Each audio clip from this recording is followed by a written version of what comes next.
रब्बा रहमत झले आ, रब्बा रहमत झले आ, जितने पुराने हैं ओडी कणक भी गले हैं।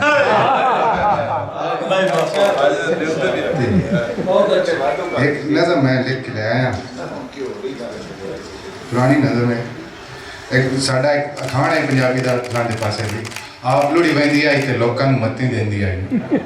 ते नज़म दा नाम है लोहड़ी वहंदी दी मत, भी जिहड़ी लोहड़ी वहंदी आई दी मत आई की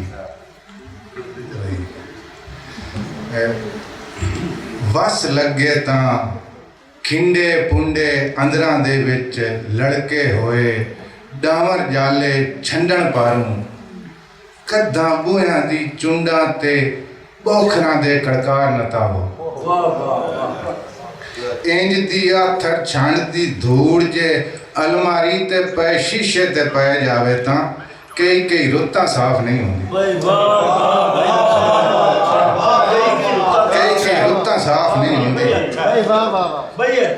शीशे उत्ते धूड़ पवे तां मुंह मथे पईयां उघरालां वेखण वाले लोग दसेंदे।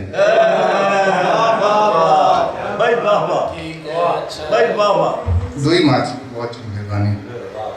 मंजा छावे घीलण पारूं, औखे सौखे सुते पए दी नींदर वाला कच्चा चापड़ ना उघड़ाओ।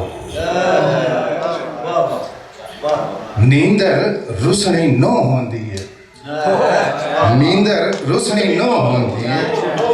नींदर कहीं दे बोला उते विसा दे वांगू, पट्टी गई तां पासा परत्यां वाल नहीं आंदी।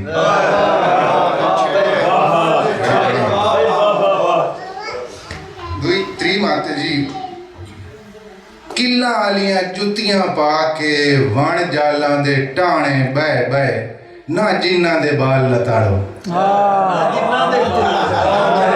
किला आलियां जुतियां पा के वण जालां दे टाणे बह बह, ना जिन्ना दे बाल लताड़ो।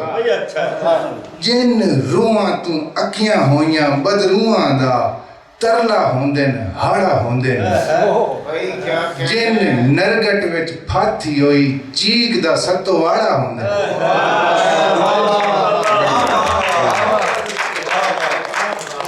चौथी भाई एंड से भी जितना नु बड़ा डिफाइन कीता किसे नू रोंदा वेख लवो तां उस दे कोसे कोसे हंजू ठंडे हत्थां नाल न पूजो।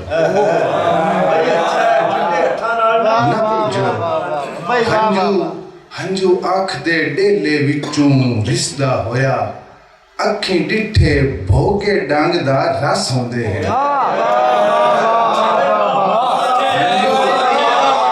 दे डेले विचों रिसदा होया, अखीं डिठे भोगे डंग दा रस होंदे हैं। हंजू जागते बेजोरां ते बेवसां दा छेकड़ा जोर ते वस।